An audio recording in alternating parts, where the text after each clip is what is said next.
মৰমৰ অকণিখন মই আইমা তোমালোকৰ আইমাৰ সাধুঘৰ আকৌ পালোহি আৰু লগতে লৈ আহিছোঁ এটা সৰু সাধু। আমি বাৰু কেতিয়াবা নিজকে খুব ডাঙৰ বুলি ভাবি আমাতকৈ অকণমান সৰুবিলাকক একো নাজানে বুলি আৰু বেয়া কাম কৰে বুলিয়ে ভাবোঁ নেকি বাৰু? অনবৰতে গপতে উফন্দি থাকোঁ নেকি বাৰু? তেনেকুৱা কৰিব নাপায় দেই। শুনাচোন, কামৰ সৰু বৰ নাই, কাম কামেই। সকলোৰে কামৰ নিজা নিজা ভাগ আছে আৰু সেই কামবিলাকত সকলোৱে পাকৈত আৰু সেয়াই তেওঁলোকৰ ভাল কাম বুলি আমি সকলোৱে ধৰিব লাগিব। নিজৰ কামটোকে অনবৰতে ভাল বুলি ভাবি থকাবিলাকৰ কিন্তু উন্নতি নাই দেই। আজি শুনাচোন এটা সৰু সাধু। এদিন ৰ'দ পোৱাবলৈ এটা ডাঙৰ লুডুৰ পলু ওলাই আহি এডাল কোমলীয়া পাতেৰে ভৰি থকা গছৰ ওপৰলৈ উঠি গ'ল। পলুৰনো আৰু কি কাম? লপ লপকৈ গোটেই কোমলীয়া গছজোপাৰ পাতবিলাক খাই পেলাই সি একদম গোটেইটো গেৰেলা হৈ তোমাৰ এই গছডালৰ ডাল এটাতে শুই পৰিল। ধুনীয়া ঠাণ্ডা দিনৰ গৰম ৰ'দ তাৰ গাত পৰিছে। সি বৰ আমেজ লৈ আৰামছে বহি তাৰ চকুকেইটাৰে পিৰিক পাৰাককৈ চাই কোনে কি কৰিছে চাম উমান ল'বলৈ ধৰিলে। এনেতে তাৰ চকুত পৰি এটা বৰ ধুনীয়া ভাটৌ চৰাই মৰি পেলাই তোমাৰ গছডালৰ তলতে পৰি আছে। ই বোলে আয়ৈ দেহি, ইমান ধুনীয়া সেউজীয়া এই ভাটৌ চৰাইটো কেনেকৈ পৰি মৰি আছে? ই সঁচাকৈ বৰ দুখ লগা দৃশ্য দেই। ইমান ধুনীয়া জীয়াই থাকোঁতে যিটো চৰাইৰ ধুনীয়া ৰং চাবলৈ সকলোৱে বাট চাই থাকে, আজি তাৰ অৱস্থা চোৱা। তাৰ চকুকেইটা ঢেলপঙা দিছে, মঙহবিলাক গাৰ পৰা ওলাই গৈছে আৰু দুৰ্গন্ধও ওলাইছে। সি তেতিয়াহে মন কৰিলে যে এইটোৰ অৱস্থা কেনেকুৱা হ'ল দেখোন মৰাৰ পিছত। এই বুলি সি দুখ মনেৰে সেই চৰাইটোলৈ চাই থাকোঁতে ক'ৰবাৰ পৰা এই একদম এখন হেলিকপ্টাৰ চলোৱা দি দুটা গোবৰুৱা ভোঁকে আহি সেই চৰাইটোৰ গাত পৰিলেহি। ই বোলে আই, এইকেইটা আকৌ কি কৰে? এই লেতেৰাখন খুচৰিবলৈ তাহাঁতৰ কাম নাইনে? সি একান্ত মনে চাবলৈ ধৰিলে গোবৰুৱাৰ কাম।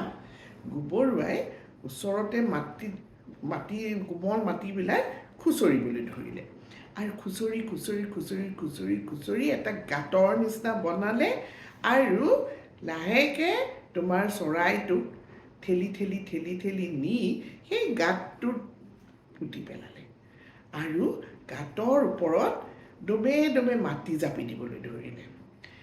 সেইপিনে পলুটোৰ বৰ ভয় লাগিছে। এই গোবৰুৱাকেইটাক যদি এতিয়া মাটিয়ে হেঁচা মাৰি ধৰে, এই মৰাৰ লগত এই জীয়াকেইটাও দেখোন মৰি থাকিব। এই বুলি তাৰ বৰ চিন্তা লাগিলে। সি লাহেকৈ ওপৰৰ পৰা মাত দিলে, হেৰা গোবৰুৱা, কি কৰিছানো তোমালোকে? এই অদৰকাৰী কাম কৰিবলৈ তোমালোকৰ আৰু বেলেগ কাম নাইনে? গোবৰুৱাকেইটাই তাক পাত্তাই নিদিলে। তাৰ কথা শুনিও নুশুনা ভাও ধৰি নিজৰ কামকে কৰি থাকিলে। আকৌ মাতিলে, হেৰা গোবৰুৱা, এই গোটেই মাটিসোপা তোমালোকৰ গাত যদি পৰি হেঁচা মাৰি ধৰে, তেতিয়া দেখোন তোমালোকো মৰি থাকিবা। এইবিলাক কাম বাদ দিয়া। এই লেতেৰা কামবিলাক কেলৈ কৰি ফুৰিছা? বেলেগ কাম কৰাগৈচোন। এটা গোবৰুৱাই তাৰে একে গেঙেৰি মাৰি উঠিলে। হেৰৌ পলু, গেথেলা হৈ পেলাই যে সেই গছৰ গোটেই ধুনীয়া কোমল পাতবিলাক খাই পেলাই তই পৰি আছ, তোৰ অইন কাম নাই নেকি? তই আমাৰ কাম চাব নালাগে নহয়। আমি আমাৰ কাম ঠিকেই কৰিছোঁ। এয়াই আমাৰ কাম। এয়াই তোমাৰ কাম? কেনেকৈ? পলুটোৱে আকৌ মাত লগালে। তেতিয়া গোবৰুৱাই ক'লে, শুন, তইতো নেজান, আমাক ভগৱানে সৃষ্টি কৰিছে তহঁতৰ নিচিনা প্ৰাণীবিলাকক আৰু আন প্ৰাণীবিলাকক এখন ধুনীয়া পৃথিৱী দিবলৈ। আমি সেইকাৰণে গেলা পচাবিলাক মাটিৰ তলত পুতি তহঁতে যাতে জীয়াই থাকিব পাৰ ভালকৈ, তাৰে ব্যৱস্থা কৰিম। আমি যে এই যে চাফা কৰি থাকোঁ, নহ'লেতো তহঁতি গোন্ধত মৰিলিহেঁতেন। গোটেই বায়ুত বীজাণু বিয়পি পৰিলহেঁতেন আৰু গোটেইবিলাক বেমাৰত মৰিলিহেঁতেন। আমি এইবিলাক চাফা কৰি থাকোঁ কাৰণেহে তহঁতি জীয়াই আছ। আৰু এটা কথা পলু, তই আমাক শিকাব নালাগে আমি কি কাম কৰিব লাগে কি কাম কৰিব নালাগে। আমাক ভগৱানে দি পঠাইছে কি কাম আমি কৰা উচিত। গতিকে তই তোৰ কাম কৰ, তই ধ্বংস কৰি যা, গছৰ কুমলীয়া পাতবিলাক খা, গছৰ ধুনীয়া ধুনীয়া ফলবিলাক খা আৰু গেথেলা মাৰি তাতেই পৰি থাক। আমাৰ কথা তই ক'ব নালাগে। এই বুলি কোৱাত যেনিবা আমাৰ পলুটোৱে বিৰাট লাজ পালে। সি তেতিয়া মনে মনে ভাবিবলৈ ধৰিলে, হয়তো মইনো কি বৰ কামটো কৰিছোঁ, তাহাঁতিতো বহুত ভাল কাম কৰিছে, তাহাঁতি সমাজৰ কাম কৰিছে, তাহাঁত দেখোন সমাজ সেৱক। কামৰ দ্বাৰা তাহাঁতি দেখুৱাই দিছে যে লেতেৰা গেলা পচা খুচৰি হ'লেও তাহাঁতি পৃথিৱীখন সুন্দৰ কৰিছে, মই দেখোন কেৱল ধ্বংসহে কৰিছোঁ। এই বুলি ভাবি থাকোঁতেই গোবৰুৱাকেইটাই কি কৰিলে, তাহাঁতৰ নিজৰ কাম বন শেষ কৰি আকৌ ভোকে হেলিকপ্টাৰ দুখন চলাই আকৌ বেলেগ কামলৈ বুলি উৰা মাৰিলে।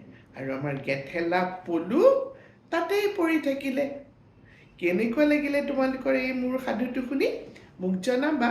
সেইকাৰণে আমি লোকৰ কামৰ সমালোচনা কৰিব নেপায়, হয়নে? সকলোৰে নিজৰ নিজৰ কাম নিজে নিজে নিয়াৰিকৈ কৰাটোহে আচলতে আমাৰ প্ৰধান লক্ষ্য হ'ব লাগে, হয়নে মইনাহঁত? তোমালোকে ইয়াৰ পৰা কি শিকিলা মোক জনাবা। আজিৰ কাৰণে মই আই মায়ে তোমালোকৰ ওচৰৰ পৰা বিদায় লৈছোঁ। ময়ো কিন্তু তাতেই ৰৈ আছিলোঁ পলুটো আৰু গোবৰুৱাটোৰ কথা শুনি শুনি। তাৰপিছত দেখিলোঁ যে গোবৰুৱা নাইকিয়া হ'ল, পলুও শুই গ'ল, আৰু ময়ো ভাবিলোঁ মোৰো কাম আছে, মোৰ কাপোৰ কানি লেতেৰা হ'ল। মই সেইকাৰণে দৌৰ মাৰি আকৌ আইমাৰ সাধু ঘৰলৈ গুচি আহিলোঁ আৰু এই গোটেই কথাখিনি তোমালোকক জনালোঁ। আজিলৈ বাই বাই বাই বাই চুমা দিলোঁ, আৰু কুশলে থাকা তোমালোক সকলোবিলাক দেই।